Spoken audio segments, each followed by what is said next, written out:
I know I should have done a video on this earlier when it actually was announced, but I was just kind of taking a break after all the Novus test room stuff and all the streams I did. And during that time, Wizard101 came out with this promotion where they made the first arc free for the rest of the year. And this is the first time they've ever done anything like this. The only thing that's similar to this is when they gave out free membership during their birthday month. And I think they also have given it out before during the 12 days. So I don't know if they're going to give out free membership during the 12 days because they're already running this free first arc promotion. But yeah, it lasts until the end of the year. So you could log into your account that's stuck somewhere in Mushu, and you could technically level all the way up through Dragonspire if you wanted to. And you could do that for free.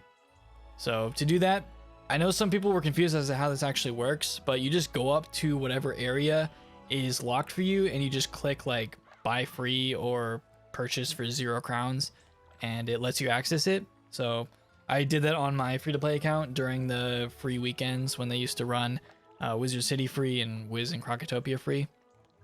But yeah, it is free, so you can use that for the rest of the year. And apparently they're looking at they're going to look at the metrics of how this performs to determine if this is something that they want to make permanent or run it again. And you can kind of tell they've been going down this road of like, okay, we're going to test it out, see what people think, and then decide if we actually want to make it permanent. So I hope the metrics are good, but to be honest, I don't think they should just go off the metrics. Like, I think this is a good idea for the game as a whole. Like, it's a healthy thing for the game as a whole to make the first arc free, because it'll eventually, like over time, I feel like it'll bring more people to play the game because the paywall will just be way further than it originally was. Give people hours of content at least in order to decide if they actually want to continue playing the game, because to get through the first arc, you know, in that time, you'll definitely learn how to play the game. And by that point, like after you defeat Malistaire, like you're probably going to want to continue playing more than that. I would hope, right? Like make your first arc really good. It already is really good, and give that to the people for free, and they get to level 50, and then they're probably going to want to continue questing. Then you could kind of make a big incentive after that and be like, oh, but you can get to level 100, you can get to level, you know, now 160. So kind of give that incentive to people after they've experienced the first 50 levels for free. Obviously, I knew it was a great idea for a long time because I've been asking for this for years, it seems like, and it finally happened. So I hope they decide to make it free permanently, regardless of the metrics. Maybe the metrics are going to be really good. Maybe a lot of people came back and are playing this free first arc for the month of December. I don't really know. So that was one of the big announcements that happened while I was gone, taking a break after Novus. I also got to level 160. You can probably tell by my badge. Prime is the title for level 160. I completed Novus on my Storm this week. I also went and got all the Storm gear.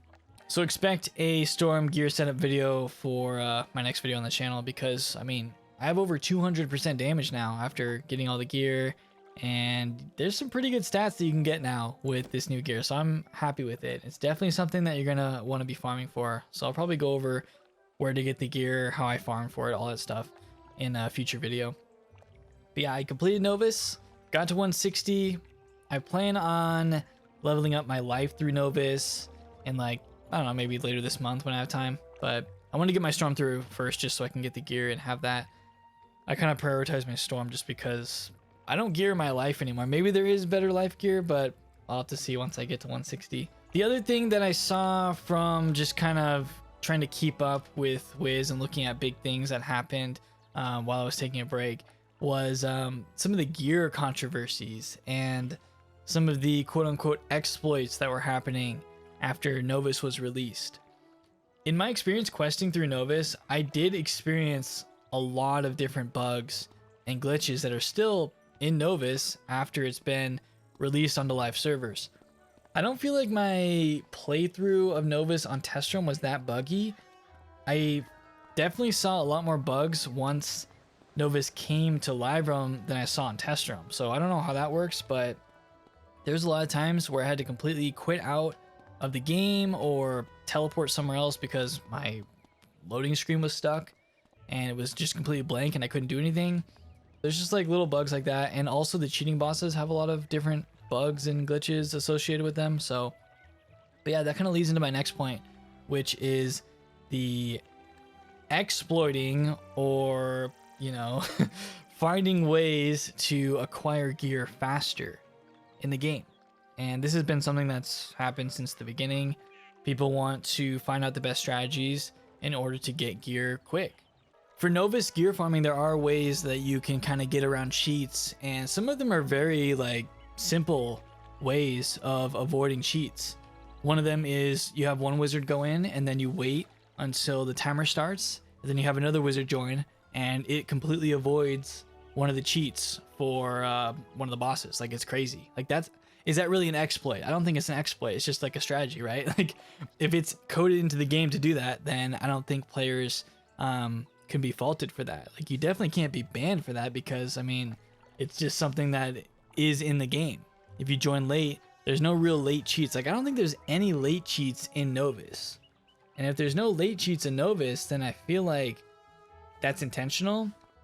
And doing that, like arriving late into the battle or fleeing once something happens and then coming back, I feel like that should be allowed, because that's how the game is designed.